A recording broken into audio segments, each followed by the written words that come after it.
Estou recebendo hoje o advogado criminalista Diogo Procópio. Doutor, bom dia, seja muito bem-vindo aqui ao nosso programa.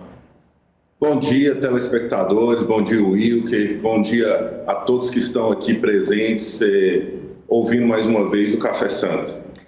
Doutor, queria que o senhor começasse fazendo a sua análise, deixando aqui a sua forma de pensar a respeito desse assunto. Maioridade penal, a gente viu ali que os números estão divididos, né? Como o senhor avalia essa questão da maioridade penal aqui no nosso país? Estou fazendo uma correção aqui, Santo Café. Exatamente. Pois bem, interessante essa pesquisa que foi feita, dados atualíssimos sobre o tema, mas há de convir o seguinte, maioridade penal às vezes é entendida como maioridade civil. Então nós primeiramente temos que entender que há uma distinção. Ser maior e capaz criminalmente é diferente de ser maior e capaz civilmente, conforme a legislação brasileira. No meu entender, como foi perguntado, eu, com a experiência que eu tenho de insurgir da segurança pública, advindo na advocacia, finalmente, eu entendo que crimes em relação perpetrados por menores, crianças, eu digo num jargão mais atual, do sentido brasileiro, porque o brasileiro não sabe o que é criança e não sabe o que é adolescente. Para ele é a mesma coisa. Então, crimes perpetrados por adolescentes, eles devem ter uma visão punitiva específica, para alguns crimes. Por quê? Porque, de acordo com os estudos de criminologia, nós pautamos vários tipos de crimes associados diretamente às razões sociais, às razões sociológicas, ou seja, a disparidade, como foi dito na pesquisa, a disparidade de classe social, da divisão de classes sociais e por aí vai. Doutor, só para a gente explicar, no Brasil a maioridade penal é de 18 anos, mas crianças ali podem ser, no caso já adolescentes, podem ser responsabilizadas a partir dos 12 anos, não é isso? Como que essa responsabilização acontece? É uma distinção específica que existe na lei, que, por exemplo, para que os telespectadores entendam, o maior é preso, o menor é apreendido. Para o maior, existe uma penalização dada no Código Penal. Para a criança e o adolescente, há uma penalização, entre aspas, que é chamada de medida socioeducativa, que é feita através do ECA. Então, existe uma distinção bem abismal. Quem é maior vai para uma unidade prisional, e quem é criança ou adolescente vai para uma instituição de reabilitação. As finalidades, ideologicamente, são quase as mesmas. A pena pedagógica, em tese, são as mesmas. Os ambientes que são distintos. Um vai para uma instituição de reabilitação socioeducativa e o outro vai para uma instituição, para um presídio, assim dizendo. Certo. A maioria das pessoas que apoiam esse tipo de redução, elas defendem ali a redução para 16 anos.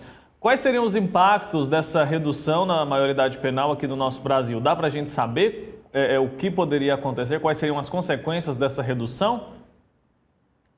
O tema é bastante extensivo, mas eu vou tentar abordar aqui, de certa forma, pelo que mais pesa hoje na nossa sociedade. Chama-se o gasto com o dinheiro público, certo? O sistema do o Poder Judiciário no Brasil está abarrotado de processos. Não justifica não julgar, não penalizar por este fato. Mas se hoje já não damos conta de julgar os processos que temos, imagina se começarmos a penalizar certos tipos de pessoas, eu digo camada, de idade, dentro dessa máquina que existe hoje no Poder Judiciário. Ou seja, precisamos de uma reforma tanto dos nossos códigos quanto da própria máquina do Poder Judiciário, para começarmos a deixar de ter esse tipo de impacto tão eminente.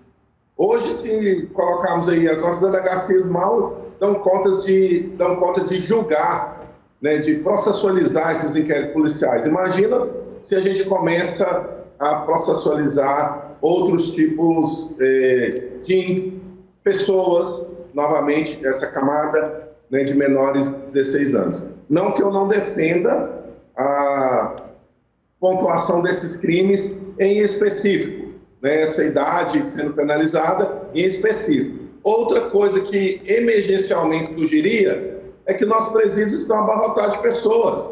Então, a máquina humana será colocada à disposição do poder do poder executivo, em tese, presídios que estão abarrotados e não estão ressocializando. Mais uma vez, em contramão dessa situação, nós teríamos presídios estourando de pessoas, a função social da pena sendo extremamente violada e, acima de tudo, na contramão do que justiça ressocializativa, ou melhor, restituitiva, que nós dizemos nos tempos atuais. A gente só fica amontoando ali as pessoas naqueles espaços, né? Queria que o senhor falasse um pouco agora para a gente sobre o Estatuto da Criança e do Adolescente. O que ele diz sobre essa questão? E eu queria que o senhor, antes de falar, o senhor explicasse para a gente, de uma forma mais resumida, mais clara, o que é o Estatuto da Criança e do Adolescente. O Estatuto da Criança e do Adolescente, ele vem para tipificar o ordenamento jurídico em relação à conduta de crianças e adolescentes frente à sociedade. Então, existem todos os contextos pertinentes dentro dessa questão, que são como a criança deve ser tratada, qual que é o direito da criança e do adolescente, como não é só esse tópico específico de crime. Você vai achar toda a legislação do direito das crianças e dos adolescentes. Já no Código Penal, nós vamos ali pontuarmos todas as tipificações, as tipicidades criminais. Ou seja, vão tentar identificar todos os tipos de crime que a humanidade, no caso, resumindo, a população brasileira pode cometer, e nestes vão tentar pontuar como essas pessoas devem se comportar frente à sociedade, né? Como se diz, como elas vão poder se portar perante um crime. Se elas vão ser processadas, se elas não vão ser processadas, se isso pode ser perdoado, se pode ser feito um acordo, se não pode, etc. e tal. Basicamente é assim. Basicamente. Tá certo. A realidade nos nossos presídios ela é bem complexa, o senhor já falou sobre isso, né? Colocar alguém lá muito jovem, sem que antes haja uma mudança, uma preparação, pode favorecer a perpetuação dessa pessoa no crime? Aquela história do não estar reabilitando essas pessoas, doutor? Não só para adolescentes, né? Hoje o sistema carcerário é um sistema falido, infelizmente traz bastantes vícios para a humanidade, né? Ele adquiriu o que eu denoto como vício, uma forma de ressocialização totalmente desprovida da lei, ou seja, a pessoa às vezes entra primário e sai qualificada no crime, em vez de sair ressocializada, porque as órbitas alcançadas dentro do presídio, elas destoam do que a sociedade quer que a pessoa seja, ou seja, você entra no presídio com crime A e sai qualificado em várias formações de crime. Hoje são os presídios do Brasil. Por quê? Porque as políticas públicas penitenciárias são frágeis na empregabilidade. Elas são lindas na letra da lei. Elas ressocializam, elas dão o direito de visita, elas dão os espaços dentro dos presídios, mas é tudo mentira, né? Dentro dos presídios nós temos celas abarrotadas com 50, 60 pessoas, né? Nós temos em presídios que deveriam